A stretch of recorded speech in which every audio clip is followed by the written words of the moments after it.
O Poder do Agora, um guia para a iluminação espiritual, Eckhart Tolle. Capítulo 1. Você não é a sua mente. O maior obstáculo para a iluminação.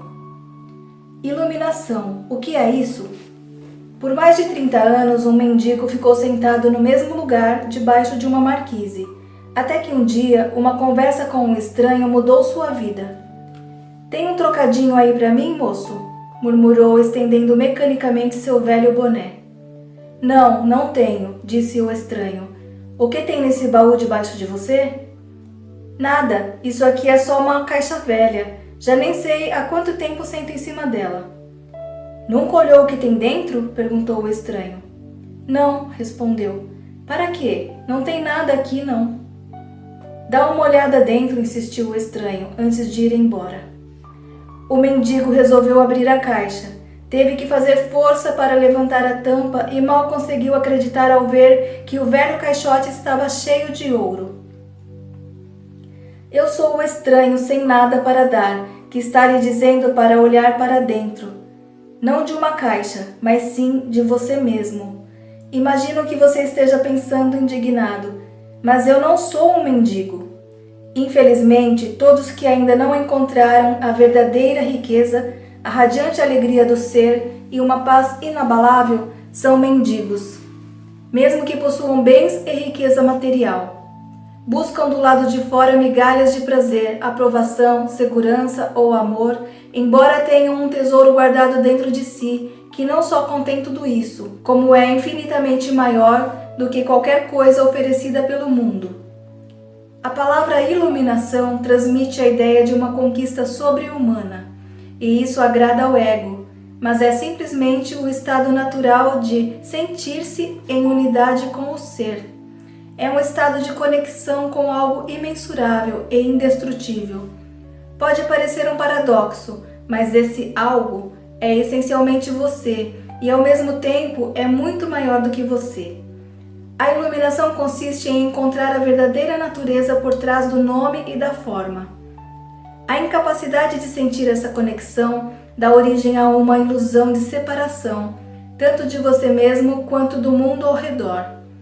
Quando você se percebe, consciente ou inconscientemente, como um fragmento isolado, o medo e os conflitos internos e externos tomam conta da sua vida. Adoro a definição simples de Buda para a iluminação. É o fim do sofrimento. Não há nada de sobre-humano nisso, não é mesmo? Claro que não é uma definição completa. Ela apenas nos diz o que a iluminação não é. Não é sofrimento. Mas o que resta quando não há mais sofrimento? Buda silencia a respeito, e esse silêncio implica que teremos de encontrar a resposta por nós mesmos. Como ele emprega uma definição negativa, a mente não consegue entendê-la como uma crença ou como uma conquista sobre-humana, um objetivo difícil de alcançar. Apesar disso, a maioria dos budistas ainda acredita que a iluminação é algo apenas para Buda e não para eles próprios, pelo menos não nesta vida. Você usou a palavra ser. Pode explicar o que quer dizer com isso?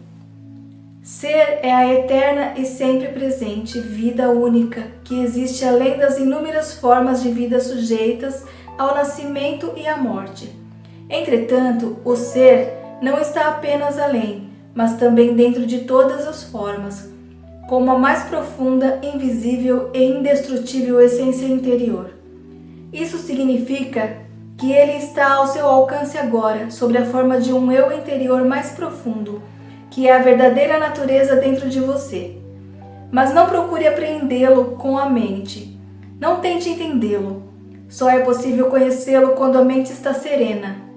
Se estiver alerta, com toda a sua atenção voltada para o agora, você até poderá sentir o ser, mas jamais conseguirá compreendê-lo mentalmente. Recuperar a consciência do ser e submeter-se a esse estado de percepção dos sentidos é o que se chama iluminação. Pausa.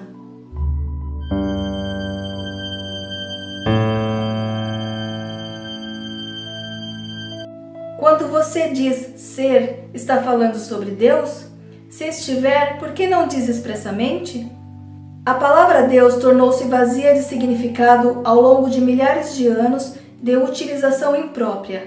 Emprego-a ocasionalmente, mas com moderação. Considero imprópria a sua utilização por pessoas que jamais tiveram a menor ideia do reino do sagrado, da infinita imensidão contida nessa palavra, mas que a usam com grande convicção, como se soubessem do que estão falando. Existem ainda aqueles que questionam o termo, como se soubessem o que estão discutindo. Esse uso indevido dá origem a crenças, afirmações e delírios absurdos, tais como: o meu ou o nosso Deus é o único Deus verdadeiro, o seu Deus é falso. Ou a famosa frase de Nietzsche: Deus está morto. A palavra Deus tornou-se um conceito fechado. Quando a pronunciamos, criamos uma imagem mental. Talvez não mais de um velhinho de barba branca, mas ainda uma representação mental de alguém ou de algo externo a nós, e quase inevitavelmente alguém ou alguma coisa do sexo masculino. Tanto Deus quanto ser são palavras que não conseguem definir nem explicar a realidade por trás delas. Ser, entretanto, tem a vantagem de sugerir um conceito aberto. Não reduz o invisível infinito a uma entidade finita. É impossível formar uma imagem mental a esse respeito. Ninguém pode reivindicar a posse exclusiva do ser. É a sua essência tão acessível como sentir a sua própria presença, a realização do eu sou que antecede o eu sou isso ou eu sou aquilo. Portanto, a distância é muito curta entre a palavra ser e a vivência do ser. Pausa.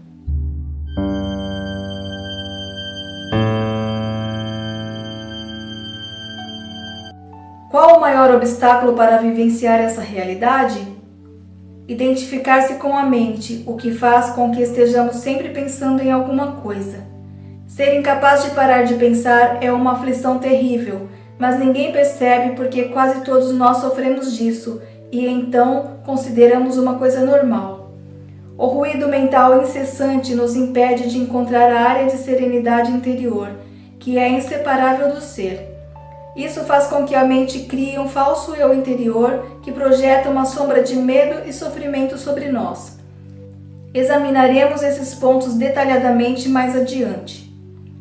O filósofo Descartes acreditava ter alcançado a verdade mais fundamental quando proferiu sua conhecida máxima: penso, logo existo. Cometeu, no entanto, um erro básico ao equiparar o pensar ao ser e a identidade ao pensamento. O pensador compulsivo, ou seja, quase todas as pessoas vivem em um estado de aparente isolamento em um mundo povoado de conflitos e problemas. Um mundo que reflete a fragmentação da mente em uma escala cada vez maior. A iluminação é um estado de plenitude, de estar em unidade e, portanto, em paz.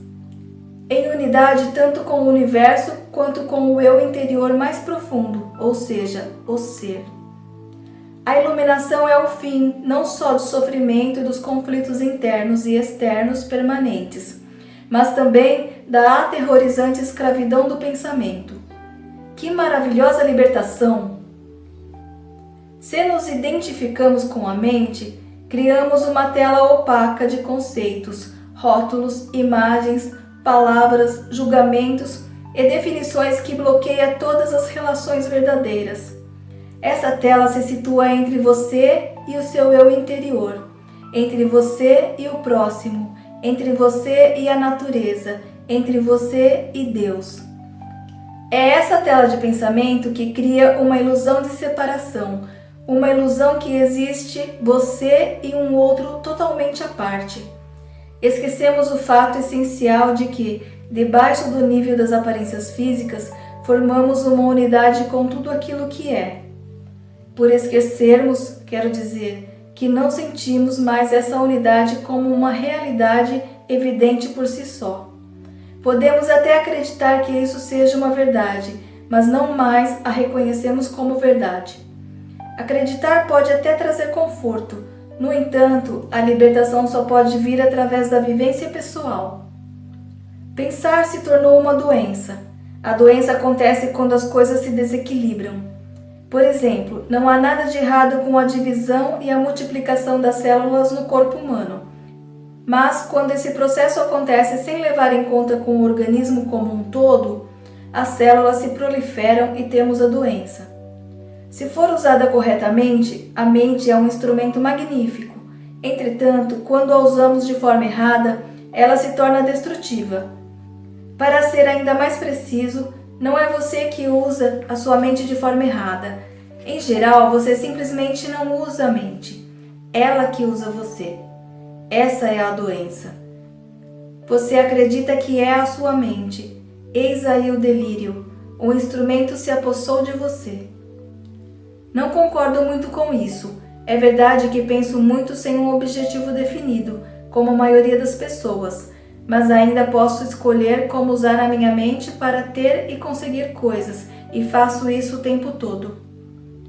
Só porque podemos resolver palavras cruzadas ou construir uma bomba atômica, não significa que estejamos usando a mente. Assim como os cães adoram mastigar ossos, a mente adora transformar dificuldades em problemas. É por isso que ela resolve palavras cruzadas e constrói bombas atômicas. Mas essas coisas não interessam a você. Pergunto então, você consegue se livrar da sua mente quando quer? Já encontrou o botão que a desliga? A ideia é parar de pensar completamente? Não consigo, a não ser por 1 ou 2 segundos. Então é porque a mente está usando você. Estamos tão identificados com ela que nem percebemos que somos seus escravos. É quase como se algo nos dominasse sem termos consciência disso e passássemos a viver como se fôssemos a entidade dominadora. A liberdade começa quando percebemos que não somos a entidade dominadora, o pensador. Saber disso nos permite observar a entidade. No momento em que começamos a observar o pensador, ativamos um nível mais alto de consciência. Começamos a perceber, então, que existe uma vasta área de inteligência além do pensamento e que este é apenas um aspecto diminuto da inteligência. Percebemos também que todas as coisas realmente importantes, como a beleza, o amor, a criatividade, a alegria e a paz interior, surgem de um ponto além da mente. É quando começamos a acordar. Pausa.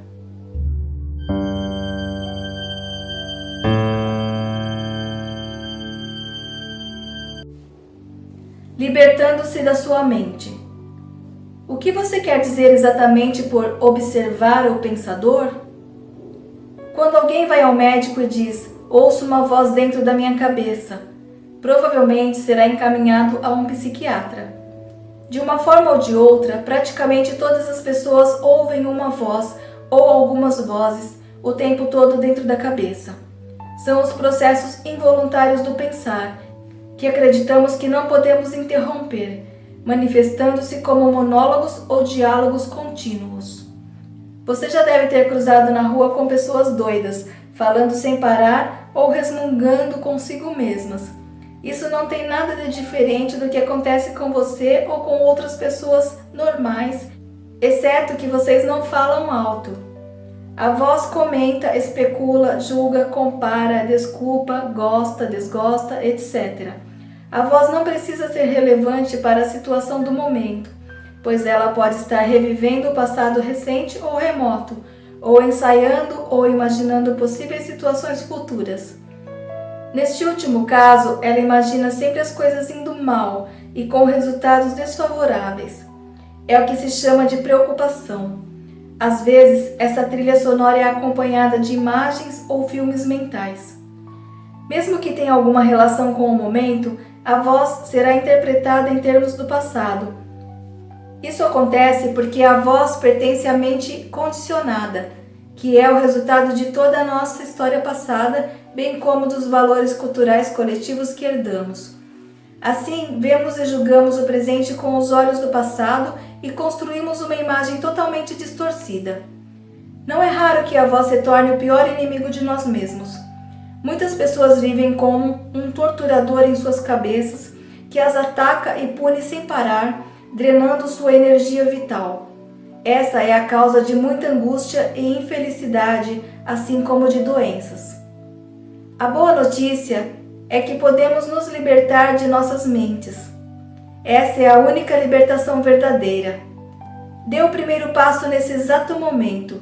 Comece a prestar atenção ao que a voz diz, principalmente a padrões repetitivos de pensamento, aquelas velhas trilhas sonoras que você escuta dentro da sua cabeça há anos. É isso que quero dizer com observar o pensador. É um outro modo de dizer o seguinte: ouça a voz dentro da sua cabeça, esteja lá presente como uma testemunha. Seja imparcial ao ouvir a voz, não julgue nada, não julgue ou condene o que você ouve, porque fazer isso significaria que a mesma voz acabou de voltar pela porta dos fundos. Você logo perceberá: lá está a voz e aqui estou eu, ouvindo-a e observando-a. Sentir a própria presença não é um pensamento, é algo que surge de um ponto além da mente. Pausa.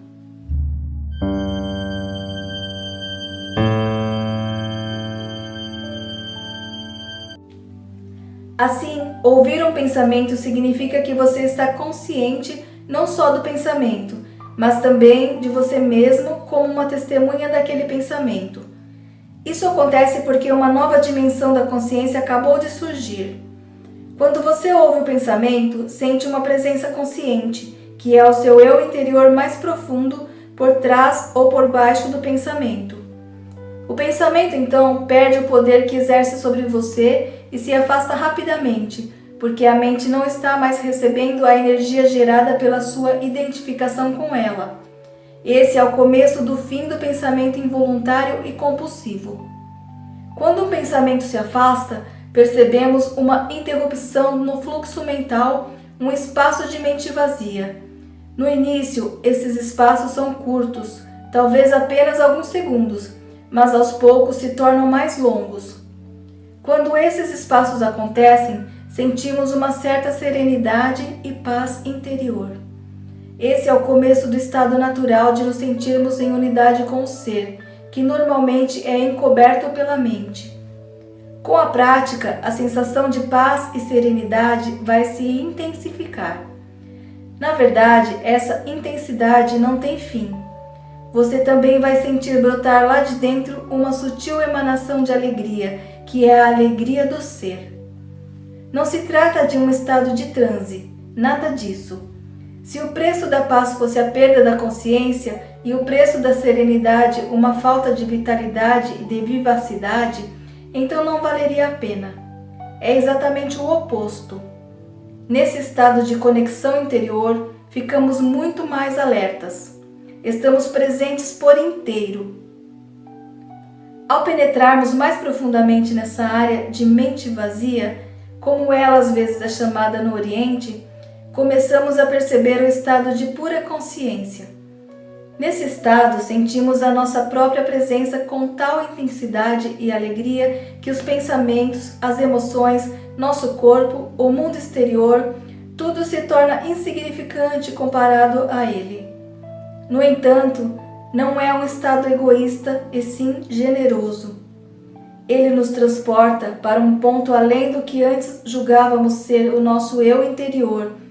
Essa presença é essencialmente você e ao mesmo tempo muito maior do que você. Pausa.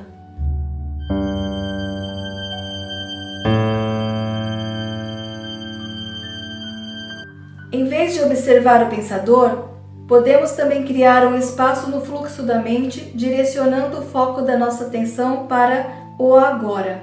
Torne-se consciente do momento. Isso é profundamente gratificante de se fazer. Agindo assim, desviamos a consciência para longe da atividade da mente e criamos um espaço de mente vazia, em que ficamos extremamente alertas e conscientes, mas sem pensar. Essa é a essência da meditação.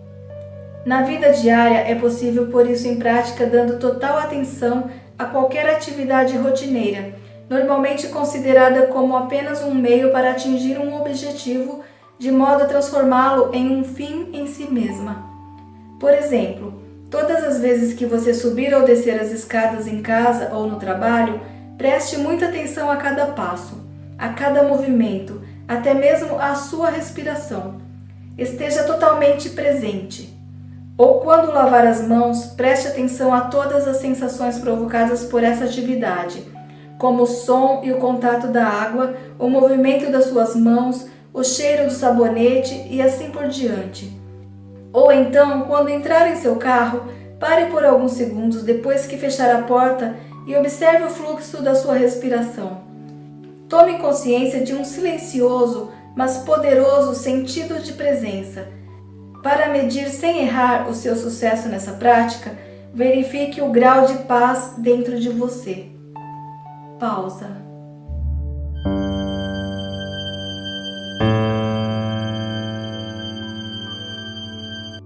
Portanto, o passo mais importante na caminhada em direção à iluminação é aprendermos a nos dissociar de nossas mentes. Todas as vezes que criamos um espaço no fluxo do pensamento, a luz da nossa consciência fica mais forte. Um dia você pode se surpreender sorrindo para a voz dentro da cabeça, como sorriria para as travessuras de uma criança.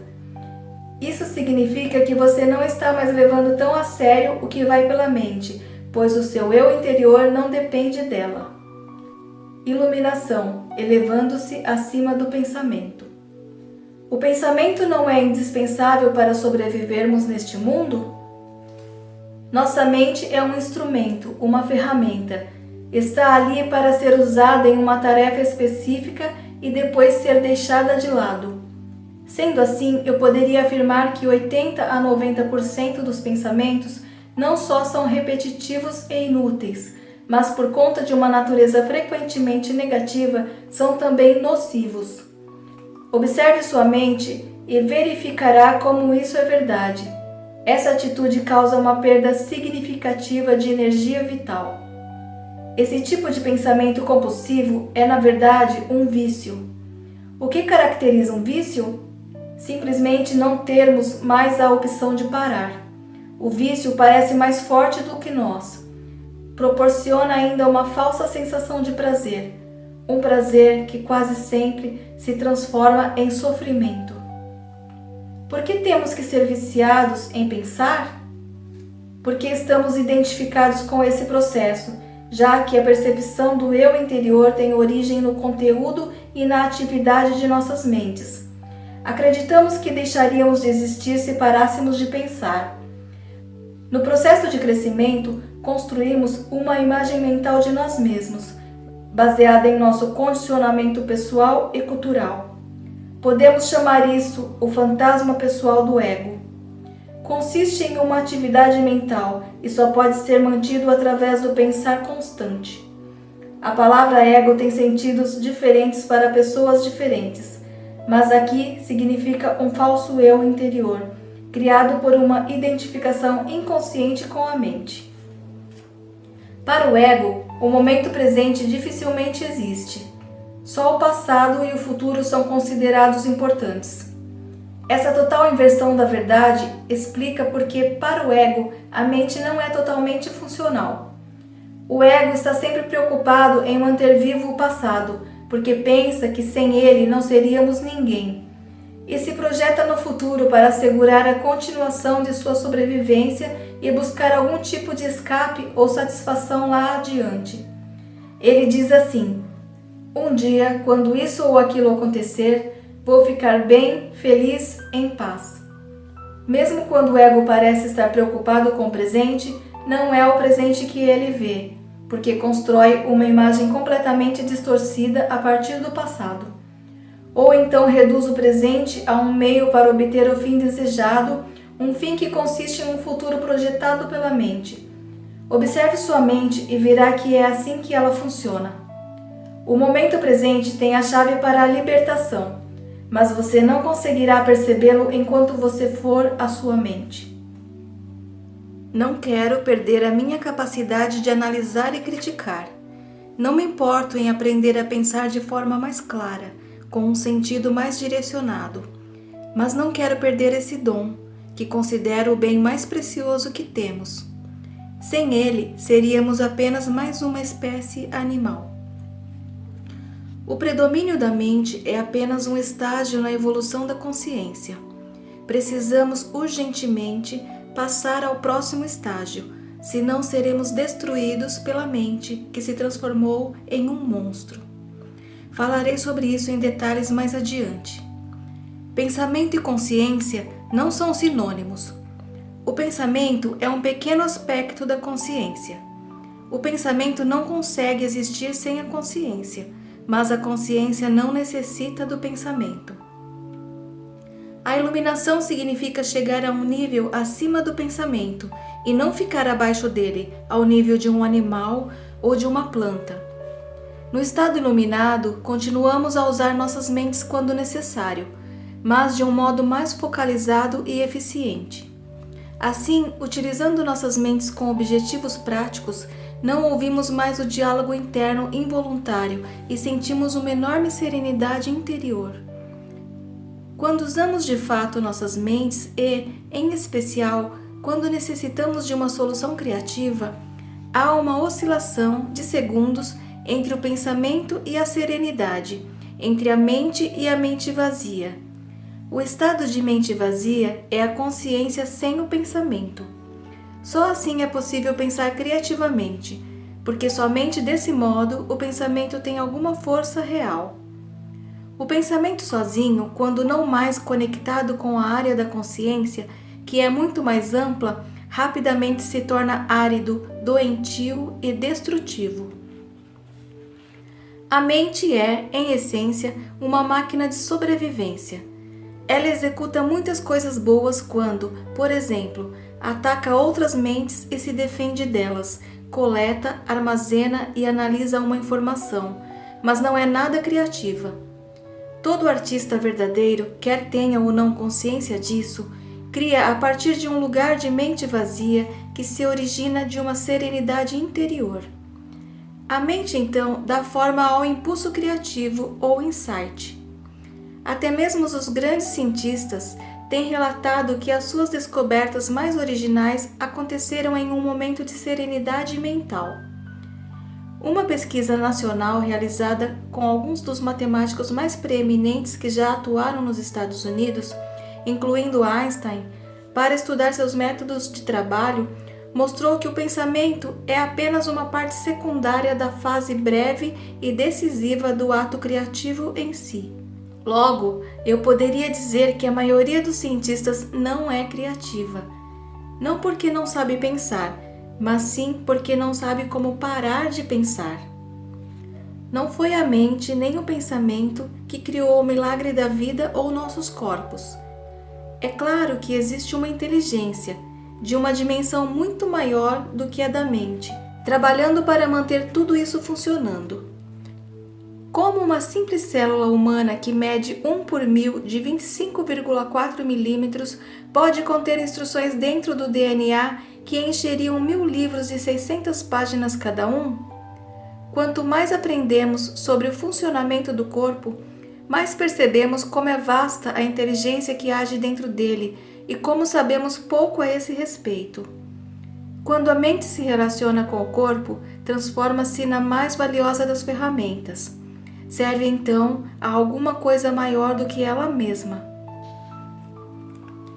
Emoção, a reação do corpo à mente. E quanto às emoções, elas me dominam muito mais do que a minha mente. A mente, no sentido em que emprego o termo, não é apenas pensamento. Ela inclui nossas emoções, assim como todos os padrões de reações mentais e emocionais inconscientes.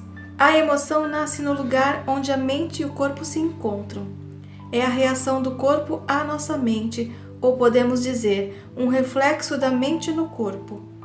Por exemplo, um pensamento agressivo ou hostil vai acumulando aos poucos uma energia no corpo, a raiva. O corpo está se preparando para lutar. Já a ideia de que nos encontramos sob uma ameaça física ou psicológica faz com que o corpo se contraia, o que é a manifestação física daquilo que chamamos medo. As pesquisas têm demonstrado que as emoções fortes causam até mesmo mudanças na bioquímica do corpo. Essas mudanças bioquímicas representam o aspecto físico ou material da emoção. Em geral, não temos consciência de todos os nossos padrões de pensamento. Só é possível trazê-los à consciência quando observamos nossas emoções. Quanto mais identificados estivermos com o nosso pensamento, com as coisas que nos agradam ou não, com nossos julgamentos e interpretações, ou seja, quanto menos presentes estivermos com consciência observadora, mais forte será a carga de energia emocional. Tenhamos ou não consciência disso. Se você não consegue sentir as suas emoções, se as mantém à distância, terminará por senti-las em um nível puramente físico, como um sintoma ou um problema físico. Muito se tem escrito a respeito disso nos últimos anos, portanto, não precisamos nos aprofundar no assunto. É possível que um forte padrão emocional inconsciente venha a se manifestar como um acontecimento externo, algo que parece acontecer só com você. Por exemplo, tenho observado que as pessoas que guardam muita raiva dentro de si, mesmo sem ter consciência e sem falar sobre o assunto, são mais propensas a ser atacadas verbalmente ou até mesmo fisicamente por outras pessoas cheias de raiva, com frequência, sem qualquer motivo aparente. A razão é que elas desprendem uma raiva tão forte que acaba sendo captada de forma subconsciente por outras pessoas, e isso aciona a raiva latente que essas trazem dentro de si. Se você tem dificuldade de sentir suas emoções, comece concentrando a atenção na área de energia interior do seu corpo. Sinta o seu corpo lá no fundo. Essa prática colocará você em contato com as suas emoções. Aprofundarei o assunto mais adiante. Pausa.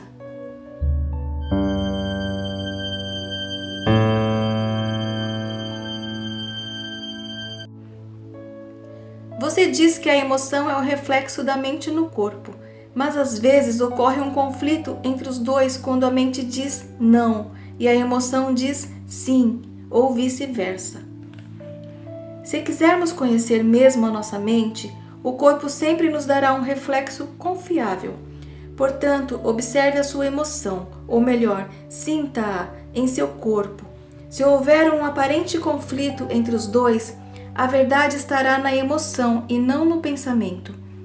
Não a verdade definitiva sobre quem você é, mas a verdade relativa ao estado da sua mente naquele momento. É bastante comum ocorrerem conflitos entre os pensamentos superficiais e os processos mentais inconscientes. Mesmo que você ainda não seja capaz de trazer a sua atividade mental inconsciente para um estado de consciência sob a forma de pensamento, ela estará sempre refletida no seu corpo como uma emoção, e isso você pode passar a perceber. Observar uma emoção por esse ângulo é basicamente o mesmo que ouvir ou observar um pensamento, como descrevi anteriormente. A única diferença é que o pensamento está na sua cabeça, enquanto a emoção, por conter um forte componente físico, se manifesta em primeiro lugar no corpo. Você pode permitir que a emoção esteja ali, sem deixar que ela assuma o controle. Você não é mais a emoção, você é o observador, a presença que observa. Ao praticar isso, tudo o que está inconsciente será trazido à luz da sua consciência. Então, observar nossas emoções é tão importante quanto observar nossos pensamentos? Sim. Habitue-se a perguntar o que está acontecendo com você nesse exato momento. Essa questão lhe indicará a direção certa, mas não analise, apenas observe. Concentre sua atenção dentro de você. Sinta a energia da emoção. Se não há emoção presente, concentre sua atenção mais fundo no campo da energia interna do seu corpo. Essa é a porta de entrada para o ser. Pausa.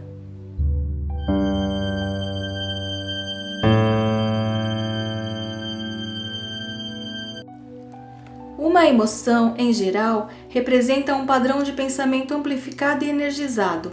por conta da carga energética quase sempre excessiva que ela contém, não é fácil, a princípio, termos condições para observá-la.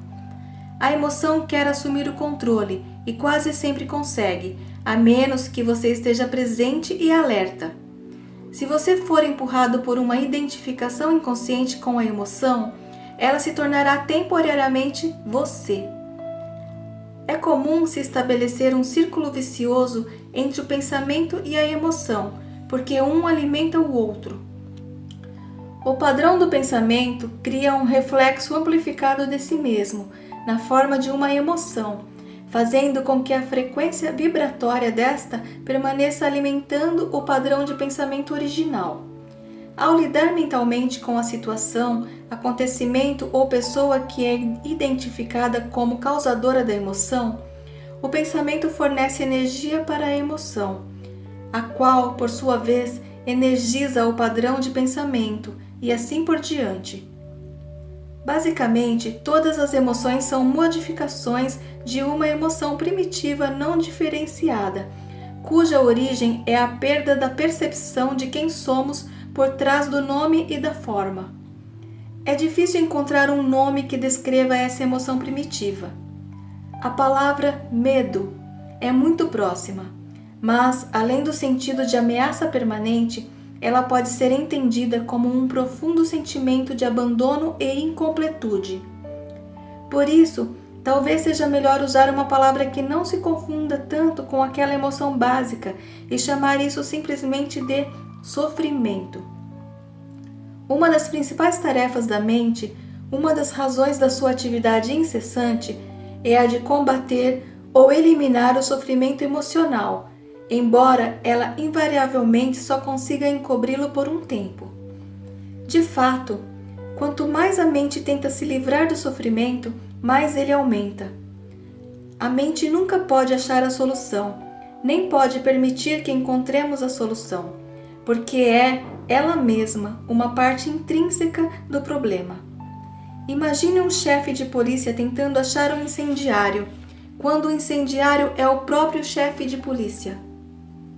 Não nos livramos desse sofrimento enquanto não extrairmos o sentido de eu interior da identificação com a mente, ou seja, do ego. A mente é, então, derrubada da sua posição de poder, e o ser se revela em si mesmo como a verdadeira natureza da pessoa. Já sei o que você vai perguntar agora. Eu ia perguntar o que acontece com as emoções positivas, como o amor e a alegria? Elas são inseparáveis do estado natural de conexão interior com o ser. Sempre que houver um espaço no fluxo dos pensamentos, podem ocorrer lampejos de amor e alegria, ou breves instantes de uma paz profunda. Para a maioria das pessoas, tais espaços raramente acontecem, e mesmo assim por acaso, nas ocasiões em que a mente fica sem palavras, instigada por uma beleza estonteante, uma exaustão física extrema ou mesmo um grande perigo. De repente se instala uma serenidade interior. E dentro dessa serenidade existe uma alegria sutil, mas intensa. Existe amor, existe paz. Normalmente, tais momentos têm vida curta, pois a mente logo reassume essa atividade barulhenta a que chamamos pensar. O amor, a alegria e a paz não conseguem florescer, a menos que tenhamos nos livrado do domínio da mente. Mas eu não os chamaria de emoções. Eles estão por baixo das emoções, em um nível mais profundo. Portanto, precisamos nos tornar plenamente conscientes de nossas emoções e sermos capazes de senti-las, antes de sermos capazes de sentir aquilo que está além delas. A palavra emoção significa, literalmente, desordem. A palavra vem do latim emovere, que significa movimentar. Amor, alegria e paz são estados profundos do ser, ou melhor, 3 aspectos do estado de ligação interior com o ser. Assim, não possuem opositores pela simples razão de que surgem por trás da mente. As emoções, por outro lado, sendo uma parte da mente dualística, estão sujeitas à lei dos opostos. Isso quer dizer simplesmente que não se pode ter o bom sem que haja o mal. Portanto, numa condição não iluminada de identificação com a mente, aquilo que algumas vezes é erroneamente chamado de alegria é o lado geralmente breve do prazer, dentro da alternância contínua do ciclo sofrimento/prazer. O prazer sempre se origina de alguma coisa externa a nós, ao passo que a alegria nasce do nosso interior. A mesma coisa que proporciona prazer hoje provocará sofrimento amanhã ou nos abandonará, e essa ausência causará sofrimento.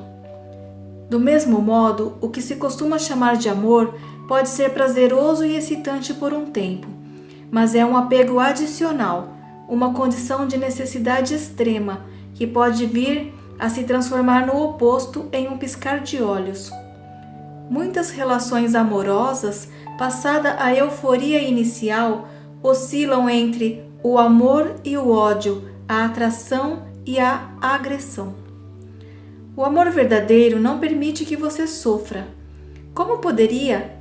Não se transforma em ódio de repente, assim como a verdadeira alegria não se transforma em sofrimento. Antes de atingirmos a iluminação, antes mesmo de nos libertarmos de nossas mentes, podemos ter lampejos de alegria autêntica, de um amor verdadeiro ou de uma profunda paz interior, tranquila, mas intensamente viva. Esses são aspectos da nossa verdadeira natureza, em geral obscurecida pela mente. Mesmo dentro de uma relação normal de dependência, é possível haver momentos em que podemos sentir a presença de algo genuíno, incorruptível. Mas serão somente lampejos, a serem logo encobertos pela interferência da mente. Você poderá ficar com a impressão de que teve alguma coisa muito valiosa, mas a perdeu. Ou a sua mente pode lhe convencer de que tudo não passou de uma ilusão. A verdade é que não foi uma ilusão e você também não perdeu nada. Esse algo valioso é parte do seu estado natural. Pode estar encoberto, mas nunca ser destruído pela mente. Mesmo quando o céu está totalmente coberto, o sol não desapareceu. Ainda está lá, por trás das nuvens. Buda diz que a dor ou o sofrimento surge através de desejos ou anseios, e que para se libertar da dor é preciso romper as amarras do desejo. Todos os anseios nascem da busca da mente por salvação ou satisfação nas coisas externas e no futuro, como substitutos da alegria do ser. Se somos nossas mentes, somos aqueles anseios, aquelas necessidades, desejos, apegos e aversões. Fora deles não existe o eu, exceto como uma mera possibilidade, um potencial não preenchido, uma semente que ainda não germinou. Nessa condição, até mesmo o desejo de nos tornarmos livres ou iluminados não passa de mais um desejo a ser realizado ou concluído no futuro. Portanto, não busque se libertar do desejo ou adquirir a iluminação. Torne-se presente, esteja lá como um observador da mente. Em lugar de citar Buda, seja o iluminado, que é o que a palavra Buda significa. Os seres humanos têm vivido enredados pelo sofrimento por séculos. Desde que decaíram do estado de graça, penetraram no domínio do tempo e da mente e perderam a percepção do ser. Nesse momento, começaram a se perceber como fragmentos sem sentido em um universo estranho, sem conexão com a fonte e com o seu semelhante. Enquanto estivermos identificados com as nossas mentes, o que significa dizer, enquanto estivermos inconscientes espiritualmente, o sofrimento será inevitável. Refiro-me aqui ao sofrimento emocional, que é também a causa principal do sofrimento físico e da doença. O ressentimento, o ódio, a autopiedade, a culpa, a raiva, a depressão, o ciúme e até mesmo uma leve irritação são formas de sofrimento. E qualquer prazer ou forte emoção contém em si a semente do sofrimento. É o inseparável oposto que se manifestará com o tempo. Quem já tomou bebidas alcoólicas ou drogas para ficar alto, sabe que o alto se transforma em baixo, que o prazer se torna uma forma de sofrimento. A maioria das pessoas também sabe, por experiência própria, como uma relação íntima pode se transformar de modo fácil e rápido de fonte de prazer em fonte de sofrimento. Vistas de uma perspectiva mais ampla, tanto a polaridade negativa quanto a positiva são lados de uma mesma moeda, são partes de um sofrimento que está oculto, inseparável do estado de consciência identificado com a mente. Existem dois níveis de sofrimento: o que você cria agora e o que tem origem no passado, que ainda vive em sua mente e no seu corpo. Deixar de criar sofrimento no presente e dissolver o sofrimento do passado, é sobre isso que desejo falar com você agora.